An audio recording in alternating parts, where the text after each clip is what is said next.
Well, we're back at it with another evaluation for you. We're going to be looking at this roster.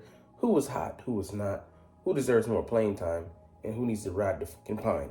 Man, I don't need rhyming like this, but man, I'm fine. Now, I mean my physical appearance, even though I'm looking hella good. But man, let's talk about these birds, man. In the battle of the birds, remember that the Eagles, the national one, and the Ravens are just some fucking scavengers.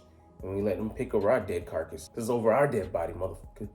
So man, this was a good one. We had some highs, some lows, some anxiety-filled moments, but in the end, as they had 7 times previous, they came out on top. Go Eagles, go! Fly birds, and I'm mixing all this shit up because I don't give a fuck. Anyways, let's get into it. What's up? It's your boy Cintron coming back at you with another analysis video to kid you not. That's my real name. As we always do, looking at game ball 3 stars and snap count analysis. And I might give a fuck about 3 stars today. So anyways, week 13, the Eagles at Ravens. The Eagles defensive line rotation is finding its footing in Brandon Graham's absence. And they did a nice job, man. I was pleasantly surprised by what I saw from this young man and the other guys that were stepping up to fill his collective shoes. BG, he brings a lot of energy, but he's a hard presence to replace. All right, anyways, let's get into the offensive side of things first. Quarterback Jalen Hurts, he played all the snaps, 56 snaps. And, you know, I'll get to this in a short. Yeah, he only had this many yards, 118 on 11 throws out of 19. But you cannot discount, you know, the way he makes the game easier for a guy like Saquon. His effectiveness running the ball. And, you know, they can't discount it either. You asked Ravens defense how they felt about Jalen Hurts. They thought he was a threat, and he caused a lot of holes to be open. So, didn't have, you know, he missed a couple throws, and he'll be the first to tell you he wants those back.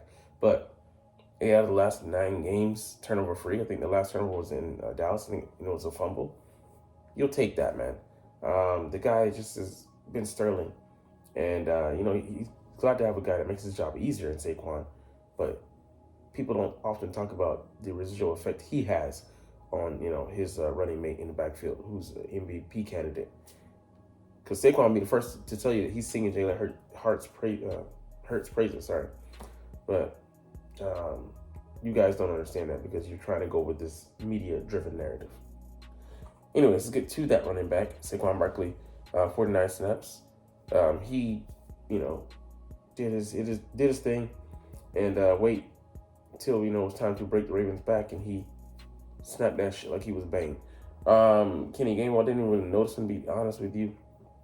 But he, you know, he may not be the caliber of, you know, of Montgomery or what's the kid's name in Detroit, number 5. But I think we can count on Gainwell when he's in there, especially running behind this offensive line, especially when they run also as well plays for him. You know, it gives us a reliable backup to have. And although I'm still going to keep beating this drum, I would have rather had, instead of Will Shipley, Isaac Grindle, my friend, in the 4th round. Think about that hard charging guy. We could have a caddy ready for Saquon, you know, next year, and then take some, you know, the burden off of him to, you know, ease, you know, his mileage, because we see that, you know, they run CMC into the ground, and he might be out for the season now. And, you know, I don't want them to do the same Saquon. I mean,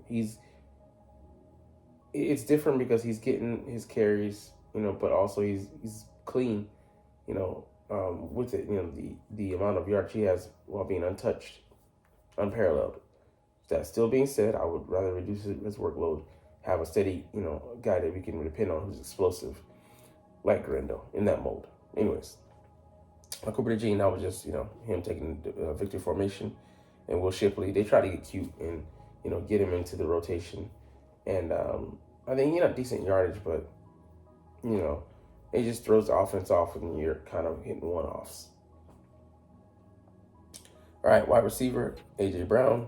You know, he made the most of his targets. Only missed one. 5 catches, 66 yards, and I think he didn't have a touchdown. John Dotson, you know, just mostly out there as a decoy. I think he did get 1 catch. Paris Campbell, pure decoy. And we cut him already, for for his troubles. Brayton Covey, look this way. I don't know if he got some catches, but I think he definitely got a couple targets. But he's a guy that you just really need to. I mean, keep him really primarily on special teams, but he's good for some snaps. So I will say that. There's a lot of worry. Dallas got to play 40 snaps because he went out the game early with a knee injury. We'll see whether he has to go on the IR or not, but I'd say put him on IR. I don't think we need him, for the rest of the games, except for the Steelers, but, that just gave me help. And lean on Grant Calcaterra, and then Smitty hopefully will be back by that game as well. So I don't know if he'll play this week. But speaking of Grant, 27 snaps. His role in this offense has been down, but as the fifth, sixth wheel in the pecking order, you can't really count on him, week to week to have the explosive measures. And CJ Uzomah, he's just there for blocking, but he does his job. I think him or EJ Jenkins might get elevated to the regular squad because if Dallas goes on IR, we'll just have one healthy tight end on the roster. All right, 56 snaps each for Jordan Mailata, Landon Dickerson, Cam Jurgens, Mekhi Becton, and Lane Johnson. And these guys are just playing in sync, like they're those five guys. I mean, just singing, catching, each other's beats, pause. And, to me, they're the best line of football. But, because Jordan's only 27, Landon's like 25 or 26. Cam Jurgens is like 24 or 25. Mekhi Becton is not that old either. He's under 27, I believe. And Lane is the elder statesman there with he's like 32 or 33. And that's pretty damn good, for an offensive line. Tyler Steen got 9 snaps, but he was coming in heavy. I like that, though, that we're, bringing him in, on obvious running downs and using his push. Defensive line now. Edge defenders, Nolan Smith has an uptick with 58 snaps, handling himself well. 51 snaps for Josh Sweat, his heaviest of the season, but still not anywhere close to like the 80 he played in the Bills game, which was, just monstrous. 35 snaps for Alex Hunt. And he's seen an uptick because, BG is out. But I like that these three guys are playing, and they're the three healthy guys that we have, So, Bryce Huff isn't back yet. We'll get him back, I think in 2 or 3 games. So, I'm confident we can hold down the fort, and then we'll keep Alex Hunt as our wild card coming off the bench. But I don't know. He might. I'm not gonna say he's gonna be having more snaps than Bryce, but stranger things have happened. But I like how all 3 of these guys are playing. Josh got after it, but the main man making this thing go, the straw that stirs his drink here in Philadelphia in the middle of the line on defense is Jalen Carter. Played all but 1 snap on defense, man. Just, crazy. You worry about his workload, but he just, from start to finish, he's a beast. He was being held all game, and doubled, and still was making an impact. 4 tackles, tackle for a loss and a sack. Just crazy what we're getting from him. Just the pressures. He was the single one, to recognize that it was a jet sweep. Took Najee Flowers, he was like, I'm not letting you go. I see you, what you're on. If they let it get around, and he scored a touchdown easy. 2 guys in front of him blocking. Jalen Carter is just essential. Milton Williams is playing perfectly off of that, so I like that duo the best as far as pass rushing goes. He has 5 sacks on the season. Can we find a way to bring him back? I don't know, but man, I would definitely try if I was Howard because he's so dynamic, man. Really making good. People forget he ran a 4.63 coming out of Louisiana Tech. Athletic, specimen. He was a numbers guy, analytics guy, but he really has panned out.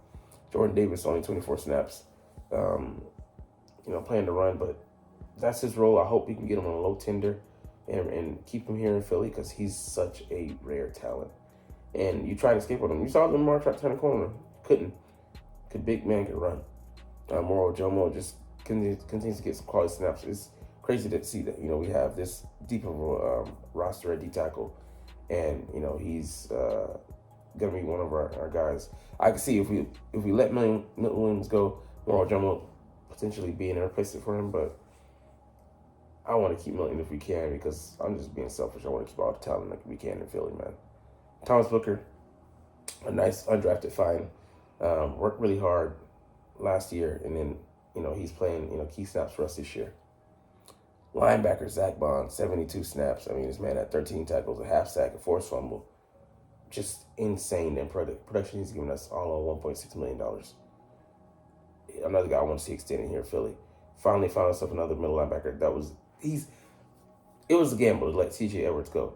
You got a guy that's even better than him, more athletic, and he's everywhere. Keep him, please. Kobe Dean, playing some of the best football in his career. 10 tackles. He was just making good tackles. I think he had maybe a tackle to a Lamar. He might have been spying as well, but good shit, man. And Oren Burks, he got a snap, but interesting to note that he was the first man off the bench. But yeah, we don't have Ben Van Simmeren back there. We're thinner than you'd like, but I still think I trust those three guys. Jeremiah Trotter, I got to see what he can do in the regular game, whatever. All right, cornerback and safety, Isaiah Rodgers and Chauncey Gardner-Johnson. Chauncey was hitting the hell out of people. Came in laid the wood on 2 times I saw on Derrick Henry. Isaiah Rodgers, was playing good in sync, and he might have left, let a guy get a couple catches, but other than that, man, good shit. Cooper DeJean, graded out pretty highly for this one, playing the run and the pass, but he rallied to the football. Got to the flat real quick, the swing pass on Derrick Henry and dumped his ass like he was some trash. I'm like, damn. He said, I'm done with you. I might be white, but I ain't trash. And just, all night, just in the hip pocket, solving plays downfield. Let it go down, man. That's what we needed. Tristan McCullum, came in and played with Reed Blankenship. Reed Blankenship went out with a concussion. Like, we had the four players, ready to tackle one guy. I'm like, it's a collision waiting to happen. It did, and he went out with a concussion. But Tristan McCullum came in and played nicely. Almost had to pick, and I'm glad he didn't pick it, because it would have been better. Worse off with field position, but. And then also came Kitty Ringo in for Quinton Mitchell. I didn't even get Quinton Mitchell. I skipped over him. Just locking people up all game. Allowed, I think, 4 yards. I think maybe 5 targets, something like that. Just crazy, he's not letting shit go. He came out with like a lower leg injury. Kitty Ringo came in for 2 snaps, and he did his thing. But he cost us on special teams. Just being dumb, catch interference, and then running out of bounds. That's twice. But him and Isaiah Rodgers, I think, and Sidney Brown, getting the ball down inside the 1, man, and then under 5, by Ringo, the 1 by Sidney Brown.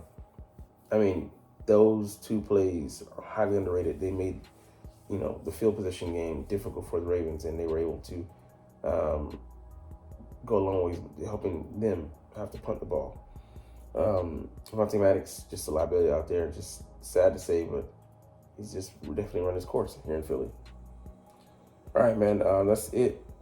3 stars, Jalen Carter. 2 stars, Saquon Barkley. 1 star, Nolan Smith. I mean, it's a lot of people can give 1 star. Give that to A.J. Brown. But, I mean, it's crazy that 2 out of 3 are defensive guys, but that's how far we've come. Anyways, but you're not even watching. It's all good, though, because I love making these videos, and I love talking about the freaking stinking Philadelphia Eagles. So we'll chunk this officially, but as always, it's fly, Eagles, fly, and let's motherfucking go. Like, comment, share. Subscribe. Thanks for watching. Check me out at Cintron, Cintron Anime, Cintron Life, or Cintron Laughs, or other social media.